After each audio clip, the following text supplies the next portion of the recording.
24/2/2026 ইংরেজিতে এখানকার স্থানীয় কিছু জামাতের নেতাকর্মী ওনারা আসছেন যে এখানে রমজান উপলক্ষে বিদ্যালয়ে একটি ইফতার মাহফিল করবেন। তারা আমার কাছে অনুমতি প্রার্থনা করেন। আমি তখন ওনাদেরকে বললাম যে আপনারা অনুমতি চেয়েছেন, তো আমার তো কর্তৃপক্ষ আছে, আমি ওনাদের সাথে একটু যোগাযোগ করি, তারপরে আপনাদেরকে জানাই। তখন টাইম ছিল সম্ভবত 11:30-12টার মধ্যে। এরপরে ওনারা চলে গেছেন। আমি আমার প্রতিষ্ঠাতা যিনি তিনার সাথে যোগাযোগ করলাম। তো উনি বললো যে আমি 2 ঘন্টা পরে আপনাকে জানাই একটু বুঝে। আমি বললাম ঠিক আছে, আপনি জানাইন স্যার। পরে আমি বাসায় গেলাম, ওনারাও ফোন দিচ্ছে। পরে আমি ওনারে ফোন দিলাম, উনি বলল যে ঠিক আছে, ওনারা যদি কোনো ডিস্টার্ব না করে তাহলে এটা হইতে পারে, এটা হোক না, অসুবিধা নেই। তো এরপরে আমি তো অনুমতি বললাম যে ঠিক আছে আপনারা করতে পারেন, কোনো অসুবিধা নেই। পরদিন সকালবেলা আবার ওনারা আমাকে জানাইলো যে না, ওনারা এখানে করতে পারবে না। কেন করতে পারবে না, আমি তো আর দরকার নাই। তো ওনারা বললো যে আমি তো সভাপতি না, সভাপতি হলো ইউনু, যারা করতে পারবে যদি ইউনু থেকে অনুমতি নিয়ে আসে। তা আমি পরবর্তীতে ওনাদেরকে ফোন দিয়ে বললাম ভাই এইখানে তো খুব ঝামেলা লাগতেছে আমার কাছে, আমারও তো ভেজাল ভালো লাগে না। আপনারা একটা কাজ করেন, আপনারা এখান থেকে ভেন্যুটা সরাই অন্য জায়গায় নিয়ে যান, অথবা এখানকার সভাপতি হলো ইউনু স্যারকে আপনারা বিষয়টা অবগত করেন, ওনার থেকে অনুমতি নিয়ে আসেন। তাহলে উনি যদি অনুমতি দেয় তাহলে সেই ক্ষেত্রে আমার কোনো আপত্তি নেই।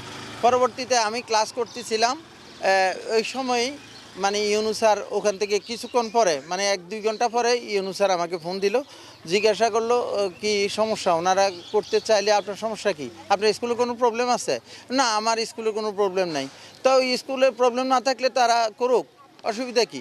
আমি বললাম ঠিক আছে স্যার, আপনি যেহেতু অনুমতি দিচ্ছেন আমার তো আর কোনো অসুবিধা নেই। তো ওইভাবে চলছে। পরবর্তীতে ওই দিন ছিল 26 তারিখ। 26 তারিখ রাত্রে 11:36 অজ্ঞাত নাম্বার থেকে একটা কল যায় রাত্রে। তা আমি অনেকক্ষণ ধরে উনি আমাকে বিভিন্ন রকম প্রশ্ন করছে, কথা বলছে।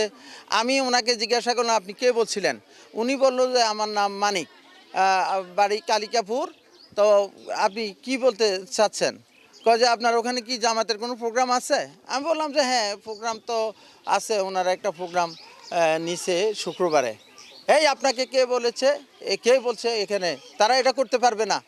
তারপরে দিয়ে আপনি জামাতের দোসর, আপনি রাজাকার, সামস, আপনাকে ফিরাইয়া মানে ইয়াতে পাঠাবো, পাকিস্তান পাঠাবো। আপনি এই করছেন ওই করছেন, আমার এই ইচ্ছা মতো গালমন্দ করছে, করে উনি নাম্বার কেটে দিছে।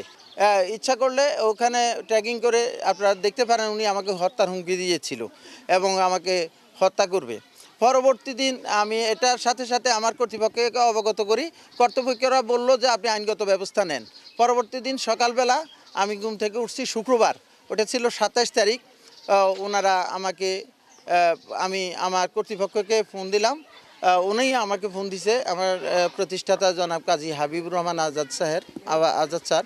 উনি ফোন দিয়ে বলল যে স্যার এটা কি অবস্থা, আপনি একটা কাজ করেন, একটা ওই জিডি করেন।